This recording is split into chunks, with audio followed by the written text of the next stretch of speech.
What's up, everybody? Happy Pi Day. Today, Google announced it's releasing a new Maps API that's going to make it much easier to develop mobile games. So, I'm really excited about this because a while ago I had a mobile game idea that essentially requires the ability to access a road object versus it just wouldn't work with raw map data. You know, you have the latitude and longitude, and maybe you have some sparse information on if there's a park here or something like that.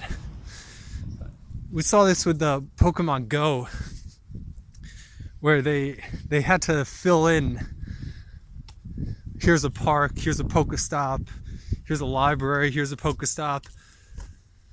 So they're also going to be releasing a Unity SDK, which should do the heavy lifting, as they say.